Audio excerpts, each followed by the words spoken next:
We are in a series called The God-Glorifying Life, and we've talked about different aspects of how we bring glory to God within our lives. And it's important to understand that just as what we've done today is important, but it shouldn't just be here for this moment. It needs to overflow. Our praise, our worship, our glorification of Him needs to overflow into our marriages and our families and our relationships.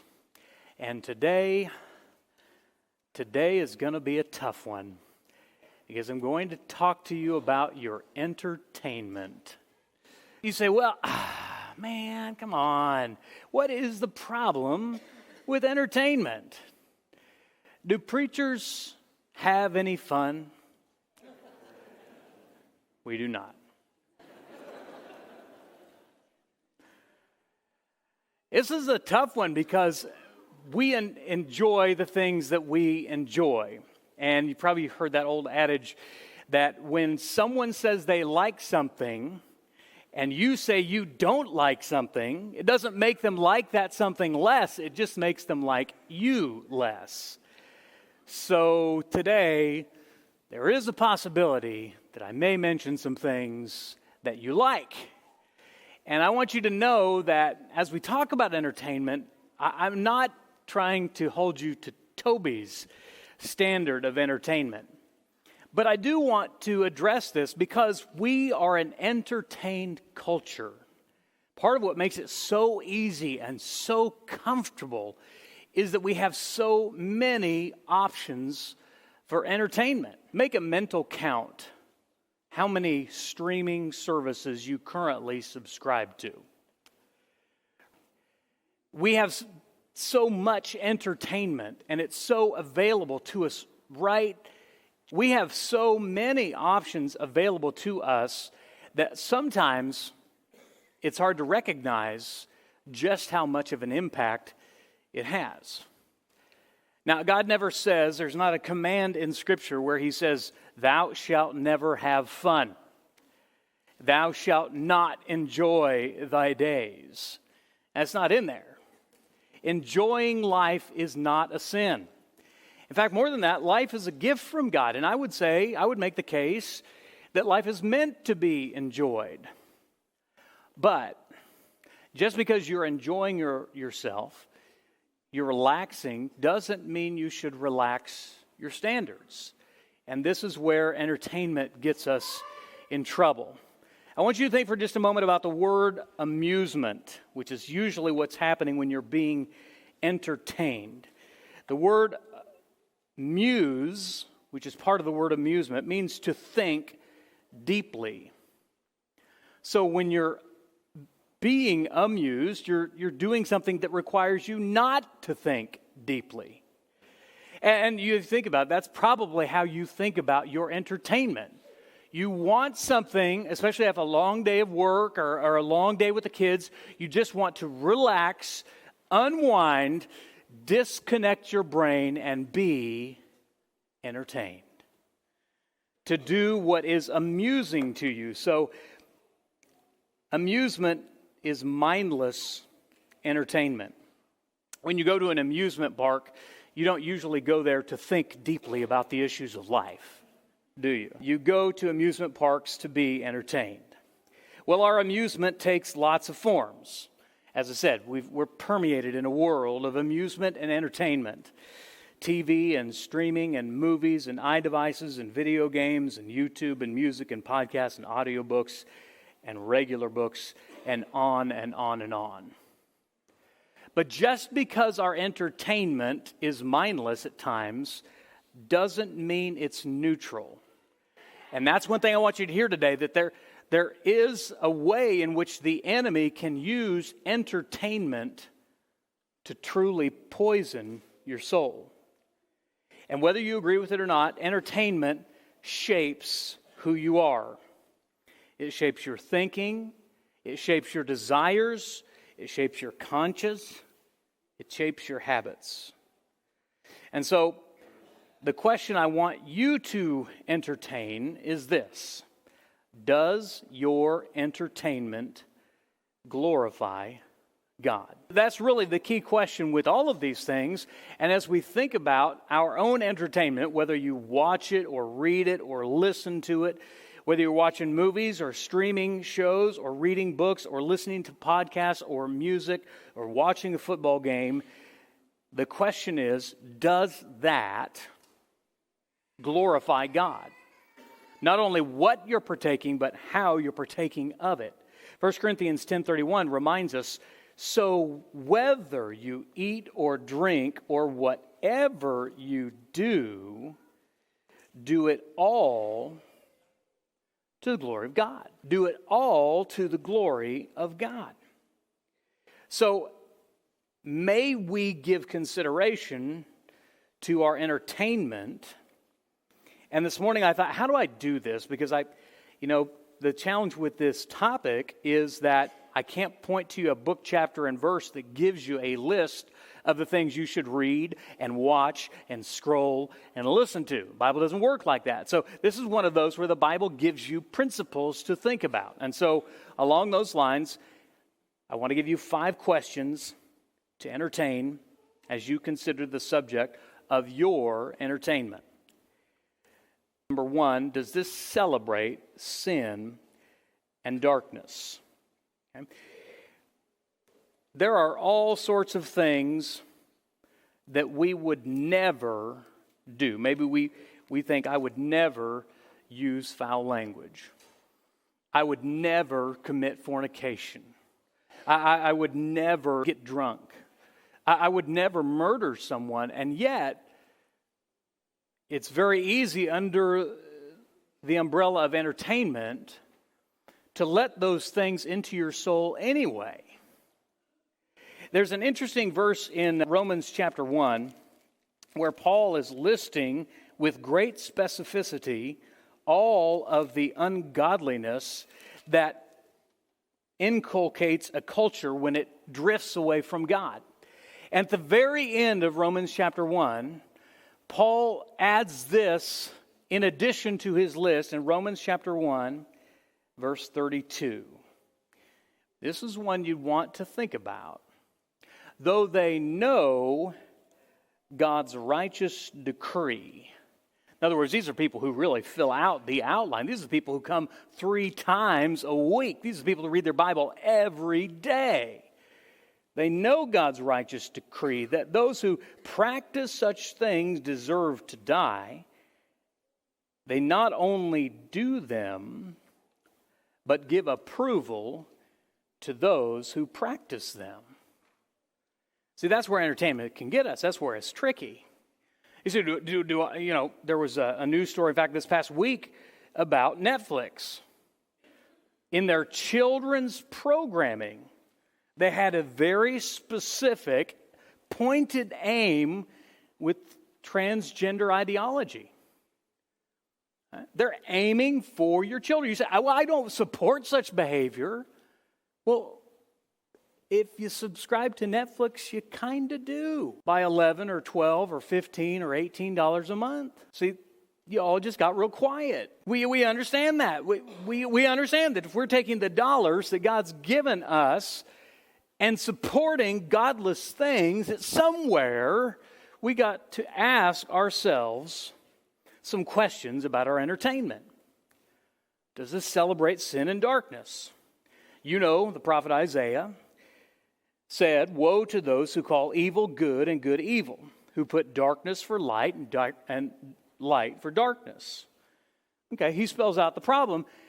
Because it's entertaining, it's very easy to make that which is evil appear rather amusing. That which is sinful seem rather delightful. It's tricky, but we have to remember that it's not good to get our moral compasses turned around 180 degrees, because then that messes up a lot of things. Ephesians chapter 5, the Apostle Paul says, take no part in the unfruitful works of darkness, but instead expose them. Now, I understand there's got to be some level of reasonableness. We live in a sinful world, surrounded by sinful people. There is no way that we can completely isolate ourselves from all influence of sin. However, when it comes to our entertainment, you're making a choice. When you're scrolling through Amazon Prime and you're looking for what to watch, you get to choose whether you're going to choose something that's good, that's from the light, or something that celebrates evil and darkness. The Scriptures remind us again and again to take no part in the unfruitful works of darkness. And we'll get to why in just a moment. Many years ago, a brother in Christ, some of you know him, Darren Dops, became convicted of this in his own personal entertainment. Now, Darren was a teenager at the time. And Darren had an impressive collection of music and movies and memorabilia, all sorts of entertainment kind of things. But he became convicted that these things were distracting him at best, and at worst, causing him to reverse in his relationship with God. And so being convicted, he made a decision. And he got a black plastic bag, one of those big heavy-duty ones, and he began pulling out all the CDs and DVDs and posters and all the memorabilia, and he just put it inside that black plastic bag. And he committed to God that he wanted a fresh start. He didn't want to be letting this stuff into his heart, but he wanted to instead be more fully devoted to God. So that week he went to school, Bible in hand. And if you know Darren, you know when he gets onto something, he is very serious and intense about it. And that week, his conversations committed to God were all centered around Jesus Christ and the gospel and the reason for the hope that Darren had. And he told me at the end of that week, he baptized 7 of his friends into Christ. That was on Friday. On Saturday, he had taken the large black bag that he had tied up and put in a closet somewhere, and he took it out to the backyard and he burned it in a bonfire. He became so convicted about how much the contents of that black bag were filling his heart, distracting him from Christ and blocking his soul from seeing other souls. I mean, that is convicting. His remark was, because this is hundreds of dollars, maybe thousands of dollars in music and movie memorabilia. He could have sold those things. He could have made some money off of it, but he was convicted that God had put on his heart this question: why glorify the things that put Jesus on the cross? That's a good question to think about. Later that year, Darren became an intern here at Northside, and he worked with the youth group, and he went with them to teen camp. And he challenged some of the young men in the youth group of that day to take seriously their entertainment. And he said to those young men, stop letting Satan preach to you. And so there in the Colorado mountains surrounding a campfire, it's probably been 30 years ago, several men recommitted their lives. And a few of them even tossed their own CDs into the fire, because they were convicted as well. They didn't want to celebrate sin and darkness any longer. And by the way, if you need an explanation what a CD is, you just come find me afterward. I'll explain all of that. I know that's one story, but I would ask you, what needs to go in the black bag in your life? What needs to be gathered up and taken out? What needs to be removed? You know it's there. Maybe it's canceling a subscription. I don't know. Maybe it's throwing out some books. Maybe it's ceasing to watch that show that you love so much. Be honest about the things that entertain you and ask yourself, do they celebrate sin and darkness? Number two, the question you want to ask is, does this feed my flesh or does it feed my spirit?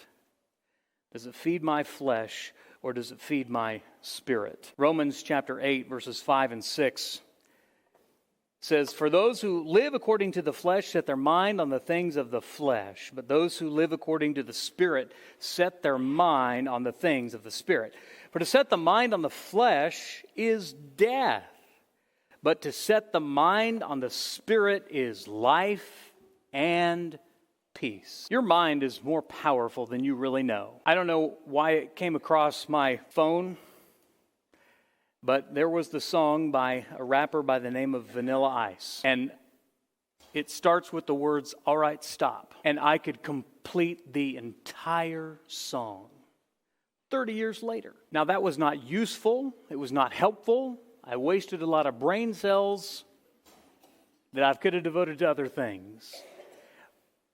But that reminded me, and you all have your songs too, of the things that get in there. It's so hard to get them out. Your mind is so powerful. And so if you are continually feeding it garbage, if you are continually feeding the things of the flesh, what you're doing is not good. Paul says, the mind set on flesh is death, but the mind set on the Spirit is life and peace.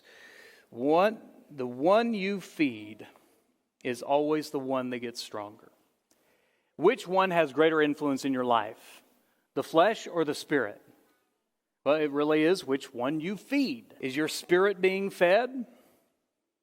Do you feed it every day? Important that you might grow and get stronger. Your spirit needs good nutrition. It needs God's Word. It needs the hymns. It needs positive, encouraging music. Here's a question you might use as a standard to weigh your entertainment and ask if this is really good for you. It's Philippians chapter 4:8. In fact, I would encourage you strongly to turn to Philippians chapter 4:8. Read it for yourself from your own Bible.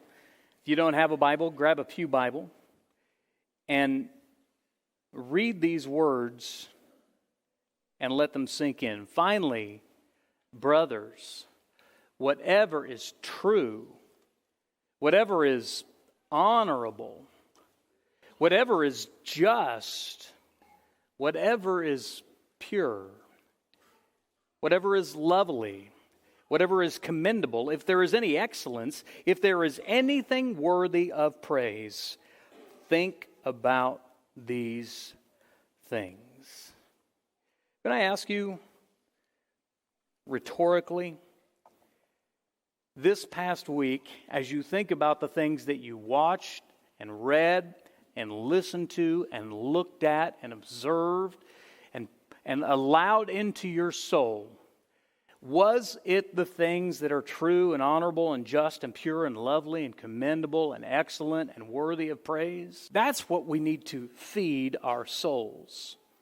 That is what will help us grow closer to the Lord. Once we realize how impactful our entertainment is, you begin looking at yourself, but you also look for your own family and the people that you care about. I could tell you the story of a dad who takes this subject very seriously for both himself and his family. And when the family gets in the family SUV, he has a rule. There's no AirPods. There's no earphones. Nobody's watching their own device. Now, they can listen to things, and they do have an entertainment system in the car, but Dad is the one who controls it. He's the DJ, the dad jockey. And he controls all the songs and what stations, and if they're watching a movie, he's listening as the kids are watching. And his standard is Philippians 4:8. It's whatever is true and pure and worthy of praise. Whatever is honorable and just and pure. That's a good dad right there. You see, it's one thing to care about entertainment for yourself, But then when you hand your 7-year-old an iPad and say, here you go, best of luck, possibly, just possibly, you've missed an opportunity to parent, to guide and to coach and to help be the filter and be the guard for your children's hearts and souls. Question number 3. Is this good use of my time? Ephesians chapter 5, verse 15 and 16, the Apostle Paul writes this: look carefully then how you walk, not as unwise, but as wise, making the best use of the time, because the days are evil. Now you understand that the Apostle Paul was writing that, not dealing with the same challenges that we have specifically of wasting our time. Paul, I don't think, had a problem with doom scrolling on his phone or binge watching his favorite show. That wasn't something the Apostle Paul dealt with. However, he did understand that Christians have to be good stewards, not just of their finances, but of their time. God's only given you so much time, and you don't get any more, and you're running out of it right this very moment. So the question is, how are you using the time that He's given you? Are you making the best use of the time? And there can be things that pass the Philippians 4:8 standard and still are not a great use of your time. Even good things can be twisted to wasteful things if they're not done in moderation. What I'm trying to say to you here is binge watching 17 shows is probably poor time stewardship. Now, I'm not against you watching shows. I just need you to be mindful of using the time that God's given you. What if Judgment Day is watching the movie of your life? I doubt it will be, but let's play hypothetical. How much time will you be doing this or this? That's something will impact our generation and generations to follow. And we get to choose how we use our time. And so the question you should ask regarding your entertainment, is this a good use of our time? I know a family who practices something they call prime time. I think this is a great idea. From 5 to 8 in their home, they have a guarded time when all phones and all devices go into a little basket. And it's their family time, prime time. They have dinner together around the table. Kids do their homework. If they don't have homework to do, they can play games. They engage in conversations. They usually have their family devotional during this time. Well, how does that happen? Well, it requires mom and dad to be intentional, to be thoughtful, to say, okay, we have these devices. These devices aren't going away, but we can make some decisions as a family that will help us and our children make the best use of the time. Oh, goodness. Those of you with little babies, little toddlers, they're struggling and you're taking them out and you wonder how long you'll be in this phase of life. And I will tell you, it will pass too quickly.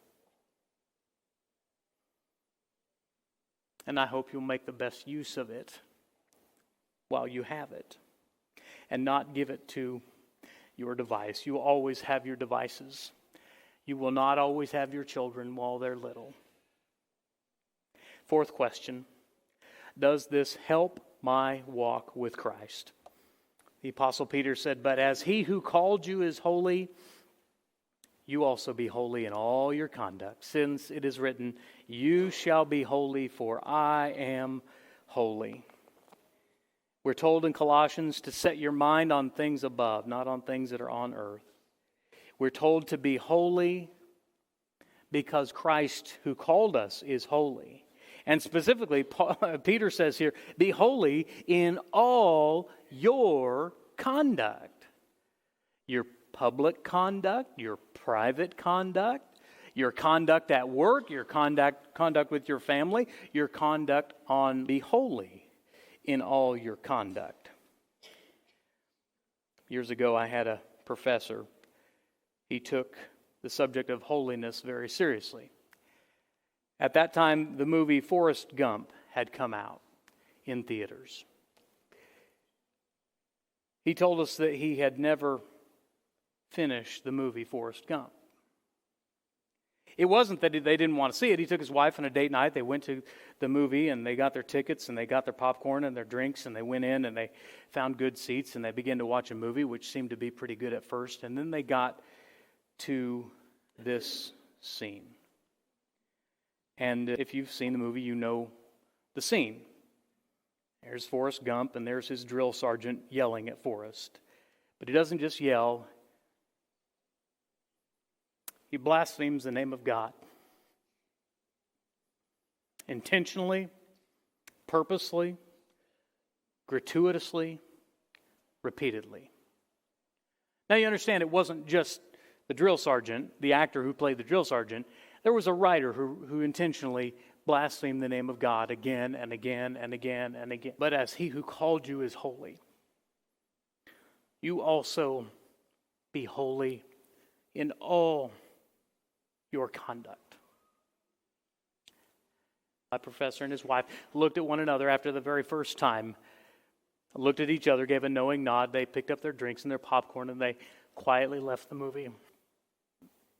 They didn't make a big fuss out of it. They didn't protest, but they did the right thing. It was convicting to me because, well, I not only didn't leave the movie when I saw it, but I rewatched it more than one time. And I was convicted. Be holy in all your conduct. You're going to have moments like that. You're going to have moments which challenge your holiness. And you'll have a choice. Am I just going to let this slide, or am I going to continue to supporting? Am I going to let these things into my heart and in my soul? Is this good for me? This is the final question, the one we want to end on. Is this good for my soul? Proverbs 4:23, written thousands of years ago. Above all else, guard your heart, for everything you do flows from it. Everything you do flows from it. Everything you let into your soul impacts your soul. So, protect your soul. You only get one. And God tells us to cherish it. In fact, He cherishes it so much, He sent His Son to die for it. And He tells us to protect it and guard it and treat it as the precious thing that it is. So don't just watch anything and listen to anything and talk about anything, because those things sink into your soul. John the Apostle, in 3 John verse 2, wrote, "Beloved, I pray that all may go well with you and that you may be in good health as it goes well with your soul." We must be diligent about protecting our soul. Peter says, "Beloved, I urge you as sojourners and exiles to abstain from the passions of the flesh, which war against your soul." Entertainment can be the enemy's Trojan horse into your soul. Things you'd never do, you'll happily watch. Things you'd never speak, you'll happily listen to and pay for the privilege of letting Satan into your soul. Precious children, protect your soul. It means eternity. We must protect our souls, but the only one who can save our souls is Jesus. Are you following Him? Have you obeyed Him? The invitation this morning is yours to follow Him and to let Him save your soul.